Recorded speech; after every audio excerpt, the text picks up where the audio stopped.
Bom dia a todos.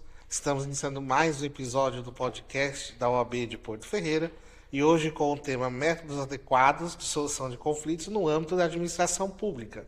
E para falar sobre o tema, convidamos a advogada, a doutora Daniela Siqueiroli.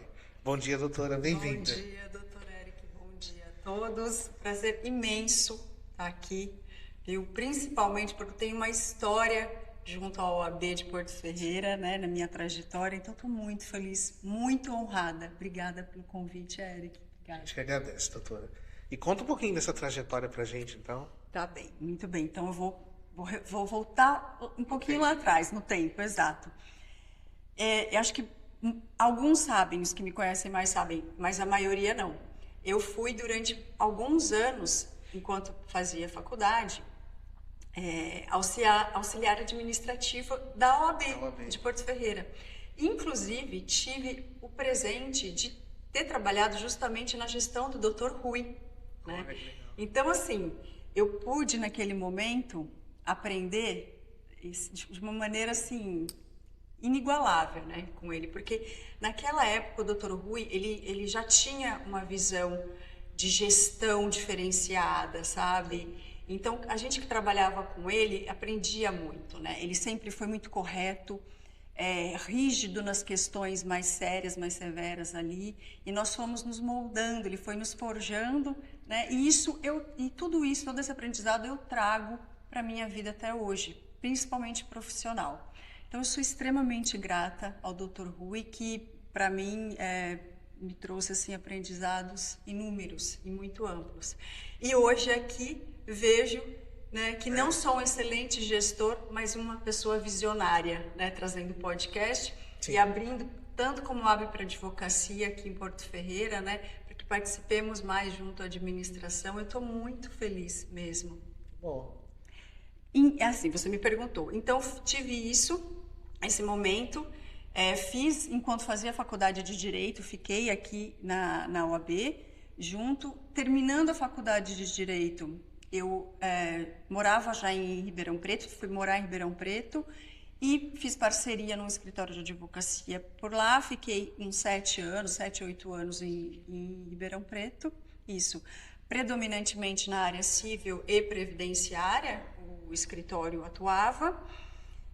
Em seguida, interrompi, né, fui trabalhar com outro ramo, com o ramo de construção, fiquei uns 5 anos trabalhando no ramo de construção, interrompi, foi um momento oportuno para isso naquela época. Sim.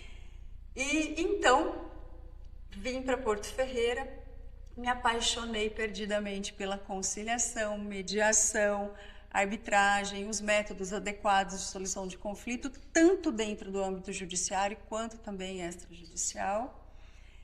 E estou aqui desde 2017, praticamente, atuando nessa área e cada vez mais retomando a advocacia em si, né? E tentando introduzir todas essas técnicas para que a gente tenha um pouco mais de agilidade, né? Tenha as rédeas da situação. Sim. Na nossa mão e consiga atender as necessidades dos clientes. Basicamente é isso. Fiz uma pós-graduação também, agora foi pouco antes da pandemia, em Direito Público, também com ênfase em Direito Municipal, Gestão Municipal. Basicamente é isso. Doutor, esse tema, métodos adequados de solução de conflitos no âmbito da administração pública, ele traz assim, essa perspectiva de que onde seria possível o Estado estar no mesmo plano de negociações que o cidadão, que as empresas privadas, é isso mesmo? É estranho até, né, a gente pensar num universo desse, mas você foi excelente. Inclusive, quando você coloca no mesmo plano, foi muito perspicaz. Porque é isso mesmo, doutor. Seria a administração pública negociando no mesmo patamar que a iniciativa privada, a pessoa jurídica, de âmbito privado, o cidadão, né? Seria nesse nível mesmo. É estranho, é esquisito, né? Mas é exatamente nessa base, né? Utilizando-se de ferramentas legais, né? Legalizadas, contudo, que nós advogados já usamos, já sabemos bem como funcionam, né? Trazendo mais agilidade, mais eficácia e muito mais economia para solucionar as demandas dos nossos clientes. Então, imagina o que é para um gestor público ter essas 3 métricas atingidas: economia, eficácia e agilidade. E para o cidadão? O que ele não ganha, né? Então, é nesse termo mesmo, tá certinho. Isso humaniza também a administração pública, né? Porque fica mais próximo do cidadão. Perfeita colocação, né? Muito. Traz mais democracia, né? Sim. O cidadão deixa de se sentir num patamar inferior, tendo uma administração pública que gere os pontos mais cruciais da sua vida como algo inatingível. Sim. Né? Você aproxima o Cidadão. cidadão. O estado do cidadão. Trazendo mais consciência de responsabilidade, de pertencimento à própria pátria. Sim. Então é muito importante isso. Muito bom. Em relação ao regime jurídico administrativo, como que a gente coloca esses 2 mundos aí, o público e o privado, no mesmo palco de negociações? Excelente, Eric.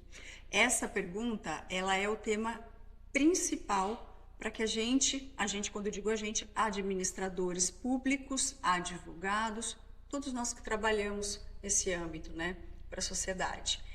Essa sua pergunta, ela é o tema principal, por quê? Porque é através do estudo dela, caso a caso, que nós vamos saber se tem viabilidade e se tem validade jurídica aquela negociação, aquela ferramenta de negociação junto à administração.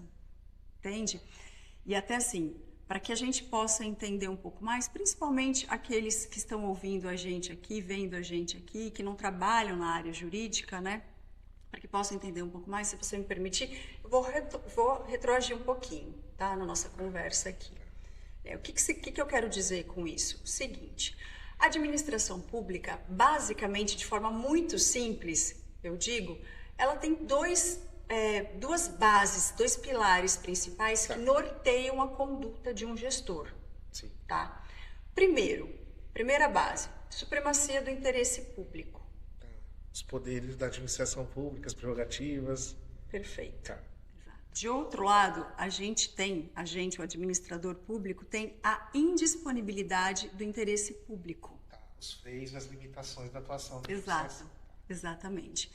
E esses 2 pilares, eles acompanham o tempo todo, a cada instante, a conduta e a administração, tá? Da coisa pública.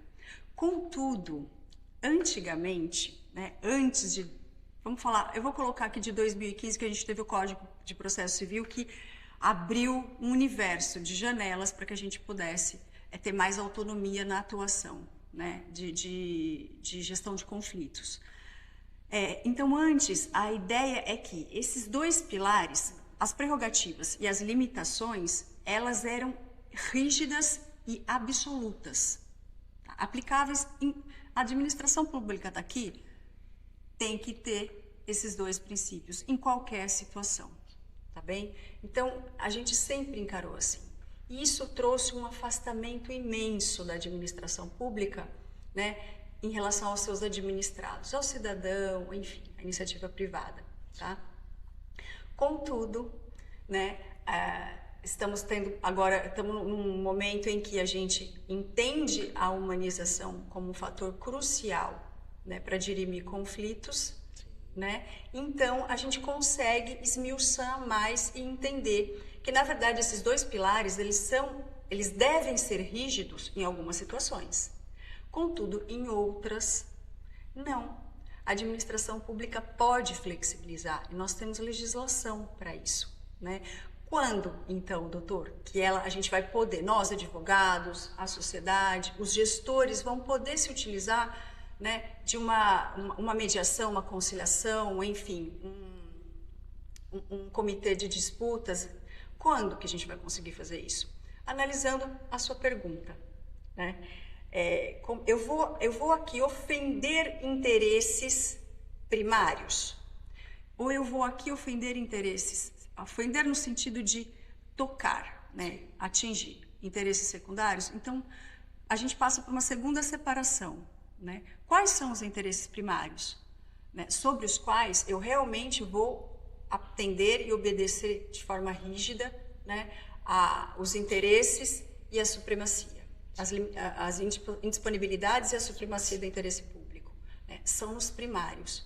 Quais são os interesses primários da administração pública? eles são relacionados ao bem maior, vamos falar assim. Bem maior o que é? É realmente o objetivo maior final da sociedade. Então, o que a sociedade precisa? Saúde, primário. Moradia, primário. Educação, entende? É isso. Eu estou atingindo esses bens? Estou ofendendo? Eu vou tocar nesses bens se eu for negociar esses bens? Sim. Eu não posso aplicar negociações aqui. Tá? E secundários? Todos relacionados a patrimônio praticamente. Né? Direitos disponíveis. Todos os direitos disponíveis, perfeitamente. Então, negociações a respeito de contratos, licitações, a gente já tem essa lei de 2021 agora. Né? A própria lei já prevê. A própria lei já prevê, já facilita para o gestor e para os advogados. Exatamente, entendeu? A gente tinha a lei, acho que 2004, 2007, não me lembro muito bem, o doutor vai saber melhor, das PPPs, né? As parcerias públicos-privadas, que já trazia também, né, esse fomento. Mas basicamente é isso. Então a gente tem uma via gigante de possibilidades para negociar com a administração pública de uma forma válida, né?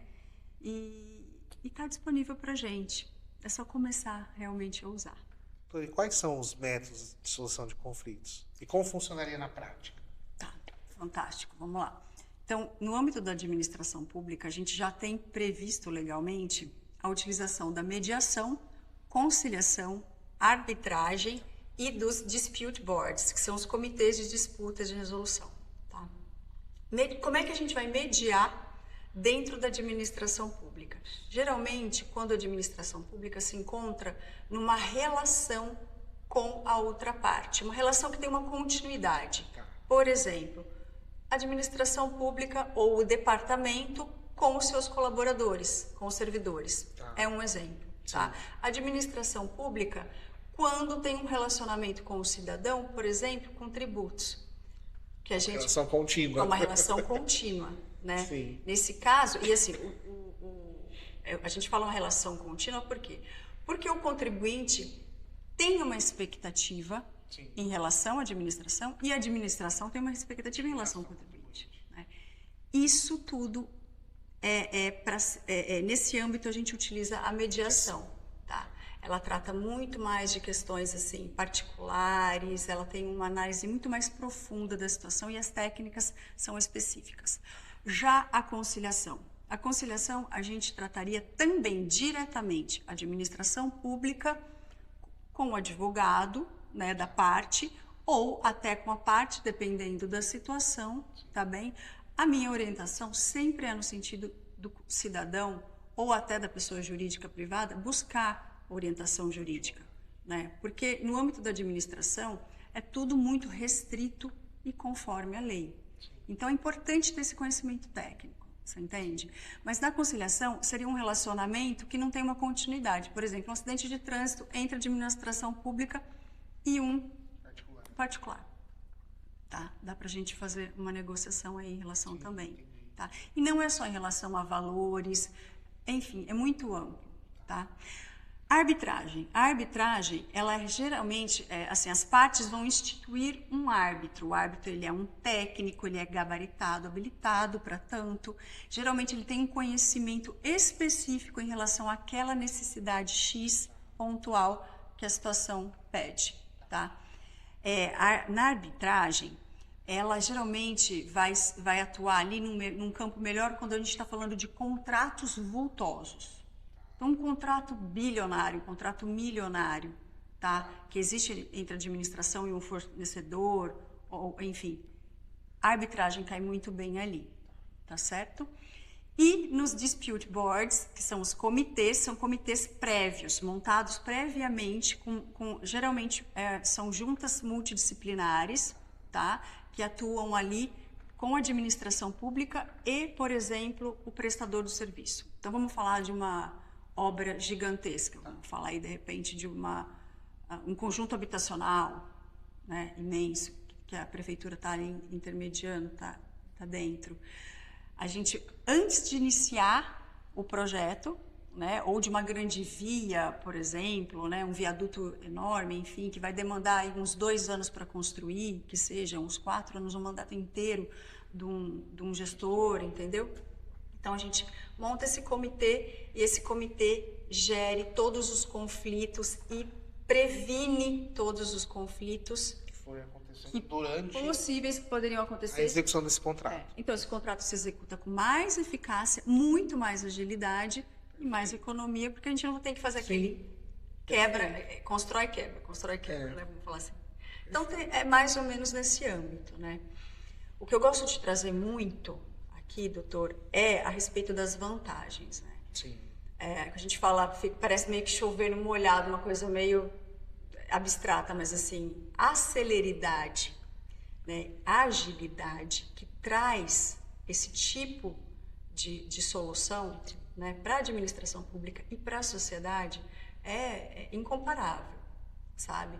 Então, é fundamental que o gestor, né, um gestor que esteja realmente preocupado, atencioso com a sua gestão e também com a sociedade, que ele comece a se preocupar, né, a colocar atenção em relação a isso, a trazer profissionais, né, busque advogados gabaritados, busque profissionais que tenham esse tipo de conhecimento, que vão fazer um cronograma, um planejamento e estruturar melhor ali dentro daquele município, daquele estado, enfim. É importante que aconteça isso. De um outro lado, que é o lado que gestor que não se preocupa com isso, que é o financeiro. Sim. Né? É fundamental, os custos são menores. Se a gente for ficar só nos custos relacionados ao judiciário, é uma coisa incrível. Se você me permitir, eu até trouxe dados aqui que nem consigo guardar, obviamente, na cabeça. Até só para que a gente enriqueça um pouquinho mais. Eu tenho dados aqui, dá licença. A gente tem aqui o seguinte, ó, panorama da judicialização. Né, até o ano passado. Esses dados eles vêm do CNJ, né, do Conselho Nacional de Justiça, é Justiça em Números. O que eles falam?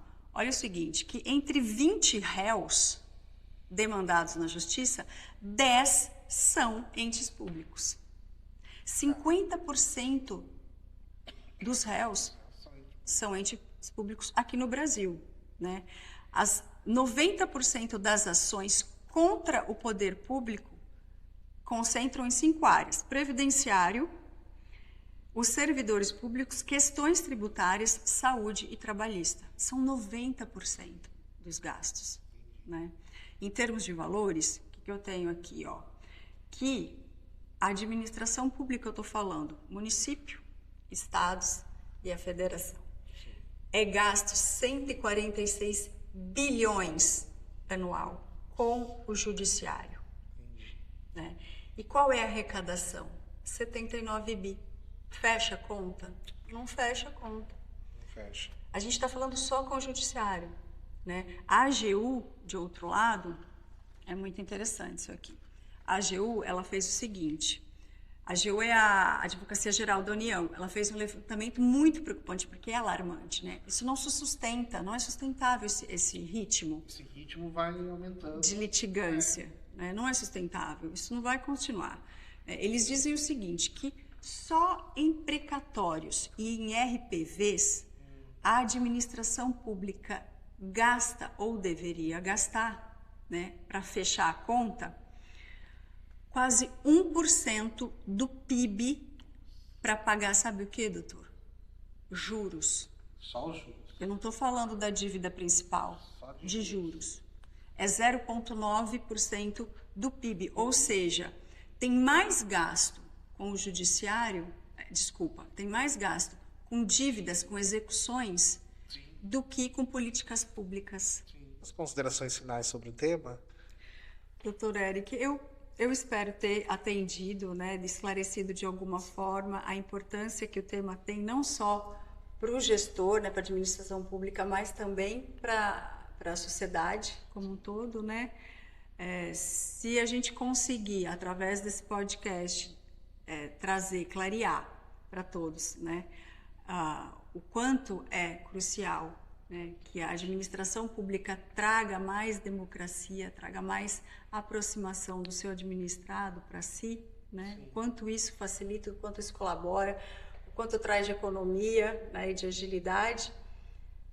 Estou super feliz, tomara. Eu estou à super disposição, né, para qualquer dúvida e quero agradecer imensamente mais uma vez a oportunidade. Obrigada, doutora. Eu queria agradecer, doutora. Excelentes explicações. E eu gostaria de convidar os demais advogados a virem a participar do podcast.